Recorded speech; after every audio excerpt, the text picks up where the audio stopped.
Salut les louveteaux. Alors, une petite vidéo très rapide, juste pour vous montrer comment on panne une côte et comment on fait une côte panée, quoi, en fait. Donc, à savoir, là je le fais avec une côte de porc, vous pouvez le faire avec une côte de veau, ça marche très très bien. Donc, allez, c'est parti. Au préalable, j'ai assaisonné ma côte. Là, je vais vous faire voir juste avec une côte. Il suffit juste, si vous en avez plusieurs à faire, de réitérer l'opération autant de fois que vous avez de côte. Là, j'ai mis donc juste un œuf. Pour une côte, ça suffit. Pour 2-3 côtes, on en aurait mis 2 ou 3, ça dépend, ou 4 ou 5, ça dépend combien de côtes vous avez à faire. De la chapelure. Alors, si vous en avez pas, c'est pas grave, vous prenez du pain dur. Vous râpez le pain dur, ça fait de la chapelure, c'est exactement le même procédé, moi c'est comme ça que je fais.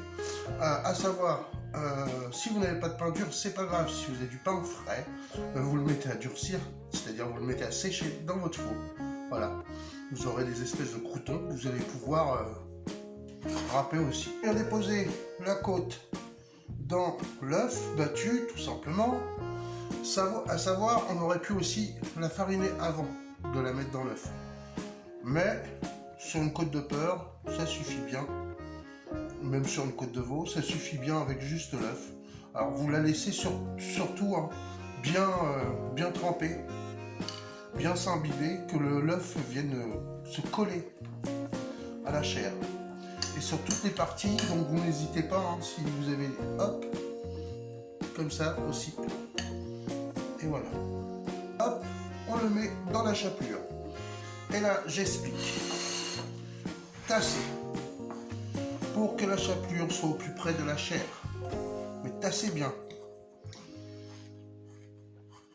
Voilà. Alors, c'est pareil. Ça, on peut le faire 2 fois. C'est-à-dire retremper après dans l'œuf et retremper dans la chapelure. D'accord? Mais comme on va aller sur une cuisson douce, ça va aller. Alors, vous voyez, je tasse vraiment bien.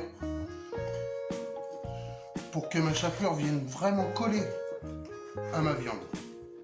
Vous pouvez y aller directement à la main, comme ça. Moi, c'est ce que je fais. Hop.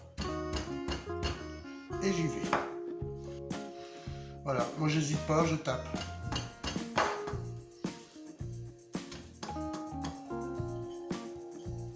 Voilà. Bon, là, voilà, il n'est pas question d'agresser la viande, ni la chapelure, parce que si on la met sur une poêle trop chaude, forcément, la chapelure va carboniser tout de suite et notre viande va pas cuire du tout. Donc, on va chauffer un peu, voilà, histoire que l'huile commence à être à une certaine température, pas trop chaud. Voilà, pour moi, ça doit être assez chaud. Hop, on dépose sans s'éclabousser et on laisse, voilà. Alors, au bout de quelques minutes, voilà, on vient tout doucement retourner. Voilà, on va la laisser encore 10 minutes dans la poêle pour qu'elle dore de la même façon. Voilà. Donc, comptez à peu près, si c'est une côte de porc, comptez à peu près 10 minutes à peu près, parce que on est à feu doux, 10 minutes par face. C'est un tout petit peu moins quand même. Bien voilà, vous avez vu, une cuisson parfaite. Voilà, des 2 faces. Bien les amis, voilà, ma petite assiette est prête. Je sens que je vais me régaler.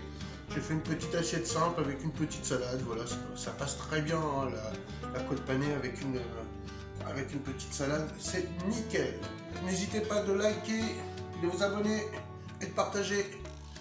Ça fait toujours plaisir. Allez, bisous,